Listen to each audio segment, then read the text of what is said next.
आज जो मैं साहब श्री की वाणी आपको सुनाऊंगा, यदि आपके पास 10 मिनट समय है तभी आप इसे शुरू से सुने। यदि समय नहीं है तो कोई बात नहीं है, थोड़ी देर के बाद जब आपको समय मिले तब आप इस वाणी को सुने। मैं आपका गुरु भाई गजेंद्र प्रसाद मधुबनी से। अभी आप इस चर्चा को सुनेंगे तो सोचने पे मजबूर हो जाएंगे कि क्या हम सभी साहब के निर्देश के अनुसार बताए गए तरीके से शिव कार्य कर रहे हैं क्या। साहब श्री क्यों अपनी चर्चाओं में बार बार कहते हैं कि मैं नहीं आऊंगा, बार बार मेरे पास समय बहुत कम है। इस बातों की गहराई को यदि पूरी सब बात समझना है तो आपको इस चर्चा को पूरा सुनना ही चाहिए। तो आइए इस चर्चा को हम सभी शुरू से अंत तक सुनते हैं और घर गृहस्थी की जिम्मेवारी को निभाते हुए साहब श्री के बताए हुए शिव कार्य के राजमार्ग पर आगे बढ़ें, शिव कार्य करें और शिव के एक सच्चे और अच्छे शिष्य हम लोग बने, जिससे कि लोग, समाज, पूरा संसार शिवमय हो जाए और बताते बताते हम भी शिव के शिष्य बन जाए। तो किसी का शिष्य होने के लिए 4 घंटा तो आपको कोशिश करनी ही है। कोशिश करिए, आगे निकलिए। 4 घंटा अगर मन शिव की परिधि में नहीं रहता है, महादेव की सोच में नहीं रहता है, तो मैं आपको शिव शिष्य नहीं मानूंगा। हाँ, ये मानूंगा कि आप कोशिश कर रहे हैं। कोशिश करो कि 4 घंटा भी मन महादेव की ओर जाए। हर काम में जा सकता है। जो काम करते हो उसी में महादेव को याद कर लो। तो कोशिश करो यार। ये खाली चर्चा कर रहे हैं, मंच तोड़ रहे हैं, अब महादेव यादें नहीं आ रहे हैं, तो क्या फायदा शिव शिष्य होने से। ये शिव शिष्य का लक्षण तो नहीं है भैया। चरचर्या का लक्षण हो सकता है, भजनिया का लक्षण हो सकता है, ये तो शिव शिष्य का लक्षण नहीं है। तो 3 सूत्रों के आयाम मुख्यतः मात्र शिव हैं। पढ़ के देख लो, सुन के देख लो। तो पहले सूत्र में भी शिव है, दूसरे सूत्र में भी शिव है, तीसरे सूत्र में भी शिव है। यानी तीनों सूत्र आपको शिव की दिशा में जाने को प्रेरित करेंगे। तीनों सूत्र आपको गुरु की दिशा में जाने के लिए प्रेरित करेंगे। और बहुत सारे आयाम हैं। शिव अच्छे लगने लगेंगे तो आप में अच्छाई भी आने लगेगी। सोचिएगा कि महादेव मेरे चलते बदनाम नहीं हो। चाचा में कौन सी झाड़ फूक कौन सी करता है, पानी देता है, ये करता है, वो करता है, आप ही शिकायत कर रहे हैं। इसका मानी हुआ उसके दिमाग में शिव शिष्यता नहीं है। शिव शिष्यता उसके लिए पेशा है, उसके लिए धंधा है। ये तो शिव शिष्यता नहीं है भाई साहब। ये तो आप शिव चर्चा करने, शिव की चर्चा करने नहीं गए हैं। हाँ, शिव चर्चा करने गए, महादेव की चर्चा करने आप नहीं गए। और इस तरह से वो लोग सीनियर कहते हैं अपने को, आपको उल्लू बनाते हैं। और जान लीजिए, संगति जैसी करिएगा परिणाम वैसे ही आएंगे। उनकी संगति करिएगा तो डूब जाइएगा। वो तो डूबे हैं सनम, है ना, हम तो डूबे हैं सनम, तुमको भी ले डूबेंगे। तो शिव शिष्यता के तीनों सूत्र के आयाम तो मात्र शिव है। और बहुत है, इधर उधर कितना सुनोगे यार। देखो यार,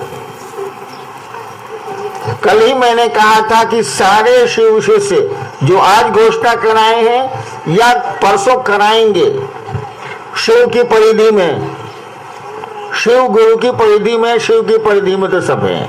वो तो ईश्वर है, महेश्वर है, उनकी परिधि में, उनके घेरे में तो सभी हैं। शिव गुरु की परिधि में भी आप सभी हैं। क्योंकि जिस तरह से वो ईश्वर कण कण में फैला है, रोम रोम में घुसा हुआ है, उसी तरह उसका ज्ञानदाता स्वरूप, उसका गुरु भाव भी कण कण में घुसा हुआ है। हम आप उनके शिष्य बनने की मानसिकता में नहीं आ रहे हैं, इसीलिए उधर से पावर चल नहीं रहा, उधर से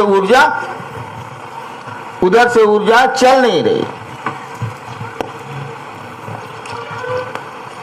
जैसे तुम सोचते हो कि शिव मेरे गुरु हैं, सोचते हो केवल, कहीं खेला सोचने का करने का कम है।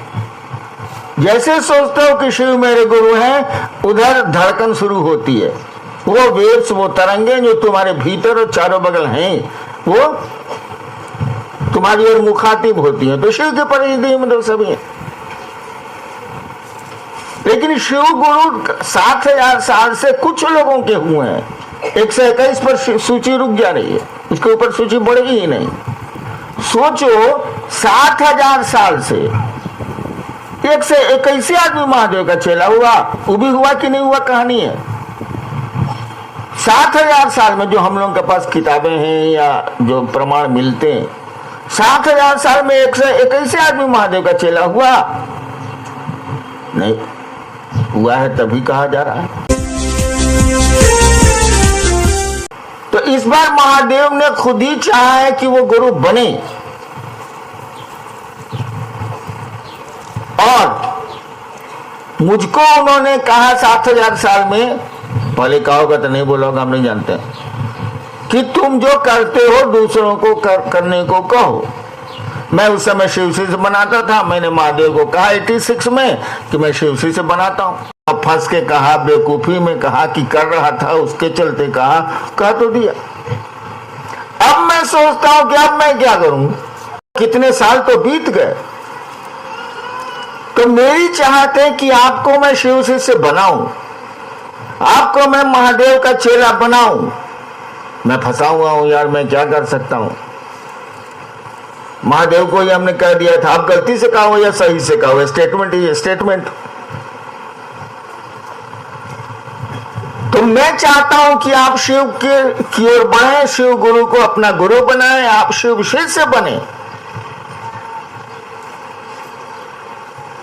तो मेरे पास वक्त कितना है बताओ? 70 पर पहुंच गया हूं, प्लस हो रहा हूं। आदमी कितना दिन जिंदा रहेगा बताओ?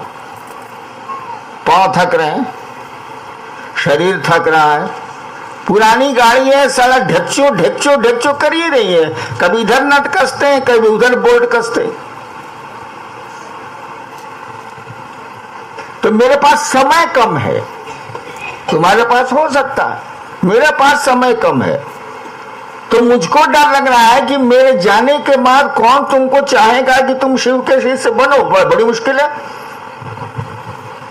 आदमी जब प्यार करता है तो उसको भय लगता है, जान लीजिएगा। बच्चा 4 बजे स्कूल से नहीं आता है तो माँ बाप की बेचैनी देखिए आप। अरे स्कूल में फोन लगाओ, अरे देखो यार अभी 4 बजे रोज आता था, 4:30 बज रहा है। आदमी जब किसी को प्यार करता है तो उसको भय होता है। अब गलती कहिए सही कहिए, मुझको महादेव अच्छे लगते हैं। मैंने स्टेटमेंट उनको दिया है कि मैं शिवसी से बनाता हूं। उन्हें पूछा था क्या करते हो, मैंने नहीं कहा कि मैं डिप्टी कलेक्टर हूं, मैंने नहीं कहा कि मैं कचहरी में काम करता हूं, कोर्ट करता हूं, कुछ नहीं कहा। हमने कह सकता था, लेकिन साला मैं फंस गया तो मैं क्या करूं यार। लेकिन जब फंस गया तो काम तो करने होंगे। तो हमारे पास समय कम है, इसीलिए बार बार मैं कहता हूं पास आइए कि हम नहीं आएंगे बार बार। इसीलिए मैं कहता हूं रोज रात को देर होती है शिव चर्चा में। मैं जानता हूं कि जो लोग बैठे हैं उनको दूर जाना है, अंधेरा हो गया है, गहरी रात हो गई है, तब भी नहीं बोलता हूं, लाचारी बोलता हूं। काहे? फिर ये हंसी रात हो न हो, फिर ये खूबसूरत रात हो न हो, फिर ये हंसी रात हो न हो। पता नहीं हम ना रहें, पता नहीं कौन रहेगा कौन जाएगा। यहाँ का तो सनातन नियम है, लोग आते हैं लोग जाते हैं, मैं भी उसमें शामिल हूं। तो अभी मौका मिला है शिव चर्चा करने का, कर लो यार। मौका मिलेगा कि नहीं मिलेगा कहना बड़ा मुश्किल है। ये हंसी रात फिर हो न हो। इसीलिए मैंने पूर्णिया में भी कई बार कहा, मंच से कहा, पास आइए कि हम नहीं आएंगे बार बार। यही भय है कि मेरे पास शिव लोगों को शिव से सीता की ओर कौन ले जाएगा। ठीक है, शरीर नहीं रहेगा, मन तो रहेगा, वो छोड़ दीजिए उसको, कौन ले जाएगा। डरेगा तो आदमी जरूर, मैं डरता हूं।